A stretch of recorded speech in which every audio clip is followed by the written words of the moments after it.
Meus amigos, o São Paulo perdeu no campo por 2-0 pro Fluminense e perdeu também no tribunal. Foi tanto chororô, mas acabou, né? Chegou uma hora, o choro tem que acabar. Eu sei que muita gente, pelo menos grande parte da torcida do Fluminense, já esperava que esse jogo não seria anulado, obviamente. Até porque se for anular esse jogo, teria que anular todo o campeonato, que 90% do campeonato tem lances polêmicos e erros de arbitragem. Então, assim, era meio óbvio que isso ia acontecer, mas a gente vai conversar sobre isso e eu vou te mostrar nesse vídeo aqui o porquê que essa partida não foi anulada, tá? Existe rivalidades dentro do futebol e quando o presidente do Fluminense, ele falou publicamente, cara, não tô entendendo por que o São Paulo tá fazendo isso, porque de fato não existe uma rivalidade muito grande entre São Paulo e Fluminense, sabe? Igual, por exemplo, Fluminense e Flamengo, igual, por exemplo, tem... que é o Atlético Mineiro com o Flamengo, sabe? Tem muito torcedor do Atlético Mineiro que não gosta do Flamengo, já tiveram briga por causa de venda de jogador e tal. Não é o caso do Fluminense e São Paulo, né? Inclusive sempre tiveram uma relação muito boa. Teve essa troca de faixas aí, que foi o campeão da Libertadores com o campeão da Copa do Brasil, né? Quando o São Paulo venceu o Flamengo. E aí teve a troca de faixa, pô, foi uma coisa bacana, uma coisa legal. Então, assim... Até o presidente mesmo do Fluminense, o Mário, ele ficou sem entender o porquê que o presidente do São Paulo estava tendo essa postura. Mas o que importa é que o resultado foi mantido e nesse vídeo você vai entender o porquê que o resultado foi mantido, né? Porque, assim, era meio uma coisa meio ilógica o São Paulo brigar para anulação da partida, né? Mas enfim, antes da gente continuar, deixa aquele like, se inscreve no canal se você for novo ou nova por aqui. Não esqueça também de ativar as notificações, é importante, porque assim que eu postar um vídeo, você vai ser o primeiro ou a primeira a saber. Bom, esse vídeo vai ser bem rápido, até porque o assunto já passou esse assunto, então só para deixar você informado mesmo da situação. O STJD nega o pedido do São Paulo de anulação do jogo contra o Fluminense pelo Brasileirão. Essa aqui é a matéria que o GE publicou. E aí tá falando aqui, né, que o pedido do São Paulo da anulação foi anulado, da 25ª rodada do Campeonato Brasileiro, que o Fluminense venceu por 2-0.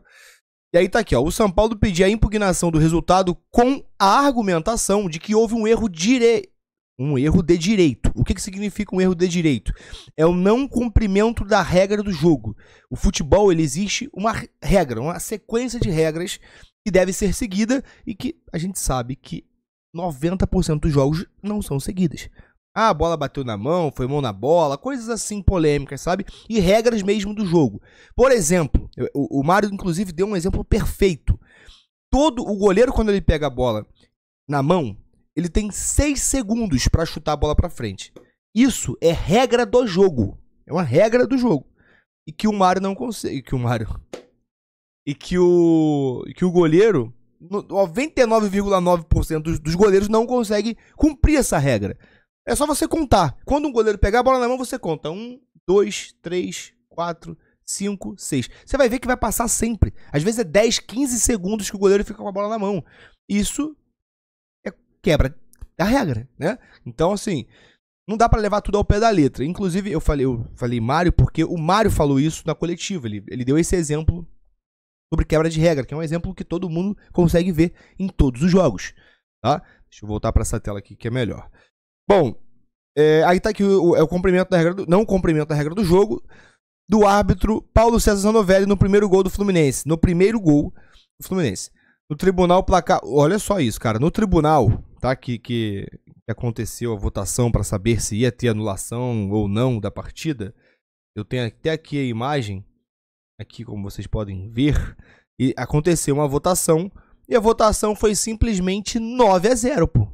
9-0. Não teve uma pessoa que votou a favor para anulação da partida. Cara, anular uma partida de futebol, assim, tem que ter acontecido uma coisa muito grave. Mas muito grave mesmo, assim, uma coisa que não tem como rever. Agora, esse lance, por exemplo... Tudo bem, mesmo que eu já sabia que isso não ia acontecer, mas mesmo que tivesse acontecido, o STJD falasse assim, ó, a gente vai anular um gol, a gente vai anular esse gol que não valeu. O Fluminense ainda assim teria vencido a partida, porque o jogo foi 2-0. O jogo não foi 1-0 com um gol roubado, sabe? Não foi. Foi 2-0 na minha opinião, com os 2 gols limpos. E na opinião também de todo mundo que votou, né? Que todos que estavam ali para votar, todos eles votaram em não anular a partida, porque eles entenderam que esse lance não foi crucial para que o Fluminense vencesse o São Paulo. Inclusive, provavelmente vocês devem estar falando sobre isso aqui, ó. Apesar do pedido do São Paulo ter sido feito fora do prazo estipulado pelo Código Brasileiro de Justiça Deportiva, que é 48 horas após a divulgação da súmula, ou seja, nem isso o São Paulo conseguiu cumprir. Um clube do tamanho do São Paulo, eles só deram entrada na reclamação depois de 48 horas, que já anula completamente, né, o direito deles fazer a reclamação. E aí mesmo assim o STJD decidiu analisar o caso. As defesas dos clubes e dos árbitros envolvidos na partida se pronunciaram e no fim a partida não foi anulada. Aí, deixa eu ver aqui, o Mário Bittencourt falou depois, né, depois da votação que teve, ele falou, Mário, decisão que a gente esperava, com todo respeito, porque, como já havia dito, o pedido era um pedido, na nossa opinião, sem fundamento esportivo e jurídico. Eu, particularmente, vou acreditar sempre que sequer... Ele falou, vou acreditar sempre que sequer houve um erro de direito, se houve um erro fático de aplicação da regra. Mas até pelo depoimento do árbitro no julgamento da comissão disciplinar, ficou claro que houve só um erro de comunicação, e foi o que disse o Mário Bittencourt. Então não teve um erro de direito, teve um erro de comunicação. É porque assim, cara, no lance você vê, né, que o bandeirinha, ele levanta, se eu não me engano, a bandeira e o árbitro manda o jogo seguir. Então teve um erro de comunicação entre o árbitro e também entre o bandeirinha ali, naquele momento, tá? E basicamente é isso, tá? Coisa importante. Antes da votação do pedido da anulação, na última semana, o árbitro Zanovelli já havia sido suspenso por 15 dias, que é uma pena mínima por unanimidade. O São Paulo só acionou o STJD uma semana depois da publicação da súmula. O clube aguardou a divulgação das imagens do áudio do VAR por parte da CBF, que demorou mais do que o normal para liberar. Então tá aqui, tá aqui ó, o lance que motivou a reclamação começa com uma disputa de bola entre Caleri e Thiago Santos, que teve uma falta, né, no meio de campo. O árbitro vê falta do lance do atacante do São Paulo, mas dá vantagem ao Fluminense, já que a bola fica com o Thiago Silva. O capitão do Fluminense, porém, entende que foi marcada a falta, se abaixa e coloca a mão na bola, e a recoloca em jogo. Na sequência da jogada, Cauã Elias fez o gol. Para o São Paulo, ao ter dado vantagem no primeiro lance do Zanovelli, deveria ter marcado falta de Thiago Silva e anulado o gol. No caso, porque o Thiago Silva colocou a mão na bola. Tá? E aí, então, tem aqui até afirma ele antes de se afastar do monitor. Eu ia dar vantagem. O jogador Thiago Silva bate a falta e eu dou o sinal de falta. Vamos seguir. Eu dei a vantagem e eu segui. É gol legal. Então, fica assim, cara. O São Paulo, ele quis só tumultuar o ambiente.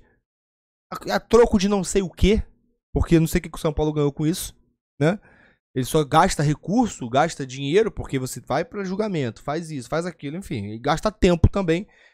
E todo mundo sabia que esse jogo não seria anulado. Coloca nos comentários aí o que você achou sobre isso. Tamo junto, saudações tricolores, se inscreve no canal e até o próximo vídeo.